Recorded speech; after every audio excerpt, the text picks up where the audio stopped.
ಆತ್ಮೀಯ ವಿದ್ಯಾರ್ಥಿಗಳೇ, ನಿಮಗೆಲ್ಲ ಗಮ್ಯ ಕನ್ನಡ ಪ್ರಪಂಚ ಯೂಟ್ಯೂಬ್ ಚಾನಲ್ಗೆ ಸ್ವಾಗತ. ಈ ದಿನ ನಾವು ICSE ಬೋರ್ಡ್ನ 10ನೇ ತರಗತಿಯ ನಾಟಕಗಳಲ್ಲಿ ಒಂದಾದ ಹೂವಿ ನಾಟಕದ ದೃಶ್ಯ 6ರ ವಿವರಣೆಯನ್ನು ತಿಳಿಯೋಣ. ನಾಟಕದ ಆರಂಭದಲ್ಲಿ ಇನ್ನೂ ನಸುಕಿನ ಸಮಯ ಇರುವಂತಹ ಒಂದು ದೃಶ್ಯ ಕಂಡುಬರುತ್ತೆ. ಅಂದರೆ ಪೂರ್ತಿ ಬೆಳಗಾಗುವಂತಹ ಹೊತ್ತಿನ ಒಂದು ಸಂದರ್ಭ ಕಂಡುಬರುತ್ತೆ. ಸಂಗೀತದ ಆಲಾಪ ಹಿಂದೆ ಕೇಳಿಸ್ತಾ ಇರತ್ತೆ. ಮುಂದೆ ಹೂವಮ್ಮ ಮತ್ತು ಪುಟ್ಟಕ್ಕ ಹಿತ್ತಲಿಗೆ ಬರ್ತಾ ಇದ್ದಾರೆ. ಅಲ್ಲಿ ಒಂದು ಹಾಡು ಬರುತ್ತೆ. ಹೂವಮ್ಮ ಹೂವಿನ ಮರ ಆಗುವುದನ್ನು ಹೊನ್ನ ಮರೆಯಿಂದ ನಿಂತು ನೋಡ್ತಾನೆ. ಇದು ದೃಶ್ಯ 6ರ ವಿವರಣೆ ಆಗಿರುತ್ತೆ. ಒಡೀತಿದೆ ಚಿಗುರು ಒಡಲಲ್ಲಿ, ಕೊಡಪಾನ ನೀರು ಸುರಿಯೇ, ಹೊರಚಾಚುತ್ತಾವೆ ಆಹಾ ರೆಂಬೆ, ಮೈತುಂಬ ಹಸಿರು ಮುರಿಯೇ, ಹಾಹಾ ಹೀ ಹೀ ಹೂ ಹೂ. ಹರಿತಾವೆ ಜೀವರಸ ಒಳಗೆ, ಎಲ್ಲೆಲ್ಲೂ ಅರೆಬಿರಿದ ಮೊಗ್ಗು, ಗಮ್ಮನ್ನುತ್ತಾವೆ ಮರದ ಉಸಿರು, ಮೊಗ್ಗೊಡೆದು ಹೂವಿನ ಹಿಗ್ಗು, ಹಾಹಾ ಹೀ ಹೀ ಹೂ ಹೂ. ಮುರಿಬೇಡ ಕವಲೊಡೆದ ರೆಂಬೆ, ಹರಿಬೇಡ ಹಸಿರಿ ನೆಲೆಯ, ಹೂ ಎಷ್ಟು ಬೇಕೋ ನೀ ಬಿಡಿಸು, ಬಗಿಬೇಡ ಮೂಲ ನೆಲೆಯ, ಹಾಹಾ ಹೀ ಹೀ ಹೂ ಹೂ. ಇದು ಹೂವಮ್ಮ ಹೂಮರ ಆಗುವಂತಹ ಸಂದರ್ಭದಲ್ಲೆಲ್ಲ ಬರುವಂತಹ ಹಾಡಾಗಿರುತ್ತೆ ವಿದ್ಯಾರ್ಥಿಗಳೇ. ಪರೀಕ್ಷಾ ದೃಷ್ಟಿಯಿಂದ ಈ ಹಾಡು ಮತ್ತು ಈ ಹಾಡಿನ ಸಾರಾಂಶವನ್ನು ತಿಳಿದುಕೊಳ್ಳೋದು ಅತ್ಯಂತ ಮುಖ್ಯವಾದದ್ದಾಗಿದೆ. ಈಗ ಆ ಹಾಡಿನ ವಿವರಣೆಯನ್ನು ತಿಳಿದುಕೊಳ್ಳೋಣ. ಒಡಿತಿದೆ ಚಿಗುರು ಒಡಲಲ್ಲಿ. ಒಡಲಲ್ಲಿ ಅಂದರೆ ಶರೀರದಲ್ಲಿ ಅಥವಾ ದೇಹದಲ್ಲಿ. ದೇಹದಲ್ಲಿ ಚಿಗುರು ಒಡಿತಾ ಇದೆ, ಚಿಗುರು ಹೊರ ಬರ್ತಾ ಇದೆ. ಕೊಡಪಾನ ನೀರನ್ನು ಸುರಿ ಅಂತ ಹೇಳಿ ಪುಟ್ಟಿಗೆ ಹೂವಿ ಹೇಳ್ತಾಳೆ.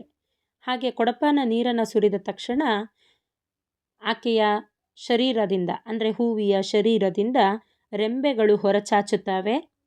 ಜೊತೆಗೆ ಆಕೆ ಮೈ ಮುರಿಯುವಂತಹ ಸಂದರ್ಭದಲ್ಲಿ ಮೈ ತುಂಬ ಹಸಿರು ಎಲೆಗಳು ಚಿಗುರುತ್ತೆ. ಇದರಿಂದ ಒಂದು ಸಂತಸ ಮೂಡುತ್ತೆ. ಆ ಸಂತಸವನ್ನು ಹಾಹಾ ಹೀ ಹೀ ಹೂ ಹೂ ಅನ್ನುವಂತಹ ಒಂದು ಪದಗಳಲ್ಲಿ ಹೇಳಲಾಗಿದೆ. ಅಂದರೆ ಚಿಕ್ಕ ಮಕ್ಕಳು ಆಟಾಡುವಂತಹ ಸಂದರ್ಭದಲ್ಲಿ ಖುಷಿಯಲ್ಲಿ ಹಹಹ ಅಂತ ಹೇಳ್ತಾರಲ್ಲ, ಆ ರೀತಿಯಲ್ಲಿ ಇಲ್ಲಿ ಮನುಷ್ಯ ಮರ ಆಗುವಂತಹ ಒಂದು ಸಂದರ್ಭದಲ್ಲಿ ಆಗುವಂತಹ ಆಶ್ಚರ್ಯ ಮತ್ತು ಅಚ್ಚರಿಯನ್ನು ಇಲ್ಲಿ ನೋಡಬಹುದಾಗಿದೆ. ಮುಂದುವರೆದು, ಹರಿತಾದೆ ಜೀವರಸ ಒಳಗೆ, ಎಲ್ಲೆಲ್ಲೂ ಅರೆಬಿರಿದ ಮೊಗ್ಗು, ಗಮ್ ಅನ್ನುತ್ತಾವೆ ಮರದುಸಿರು, ಮೊಗ್ಗೊಡೆದು ಹೂವಿನ ಹಿಗ್ಗು ಅಂತ ಹೇಳ್ತಾರೆ. ಅಂದರೆ ಹೀಗೆ ಮನುಷ್ಯ ಇದ್ದಕ್ಕಿದ್ದ ಹಾಗೆ ಮರದ ರೂಪವನ್ನು ಪಡೆಯೋ ಹೊತ್ತಿಗೆ ಮೊದಲಿಗೆ ಚಿಗುರುತ್ತೆ, ನಂತರ ನೀರನ್ನು ಸುರಿತೀವಿ, ನಂತರ ರೆಂಬೆ ಆಗುತ್ತೆ, ನಂತರ ಮೈ ಮುರಿಯುತ್ತೆ, ಆಗ ಅಲ್ಲಿಂದ ಹಸಿರೆಲೆಗಳು ಚಿಗುರುತ್ತೆ.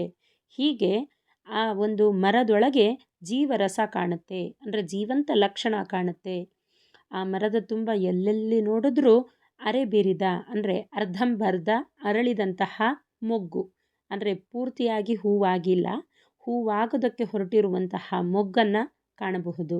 ಅಂತಹ ಮೊಗ್ಗುಗಳೇ ಘಮ್ ಎನ್ನುವಂತಹ ಒಂದು ಕಂಪನ್ನು ಗಾಳಿಯಲ್ಲಿ ಬಿಡ್ತಾ ಇದೆ.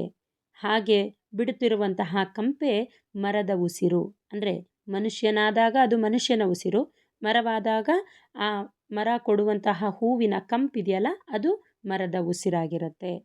ಮೊಗ್ಗೊಡೆದು ಹೂವಿನ ಹಿಗ್ಗು, ಮುಂದೆ ಆ ಮೊಗ್ಗು ಹೂವಾಗಿ ಅರಳುತ್ತಾ ಇದೆ. ಹಿಗ್ಗು ಅಂದರೆ ಅರಳೋದು, ಅರಳುತ್ತಾ ಇದೆ.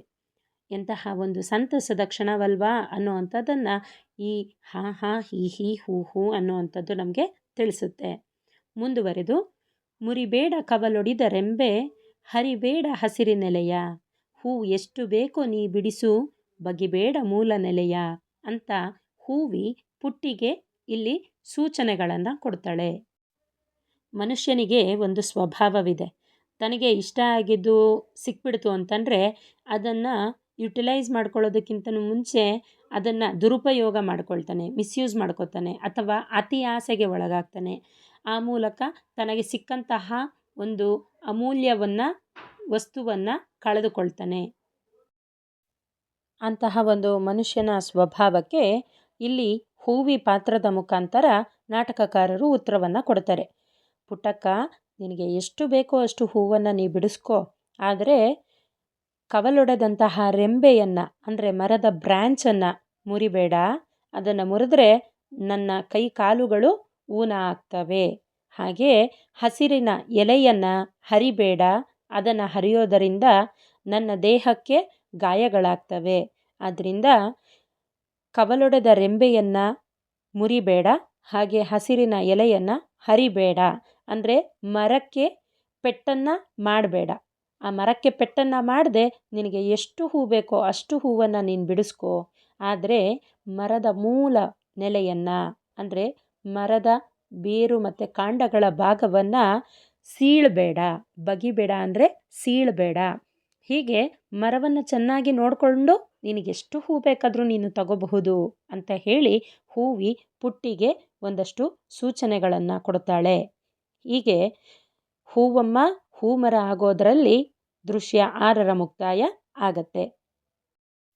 ಮುಂದಿನ ದೃಶ್ಯಗಳ ವಿವರಣೆಗಾಗಿ ನಿರಂತರವಾಗಿ ಗಮ್ಯ ಕನ್ನಡ ಪ್ರಪಂಚ ಯೂಟ್ಯೂಬ್ ಚಾನಲನ್ನು ಲೈಕ್ ಮಾಡಿ, ಶೇರ್ ಮಾಡಿ, ಸಬ್ಸ್ಕ್ರೈಬ್ ಮಾಡಿ.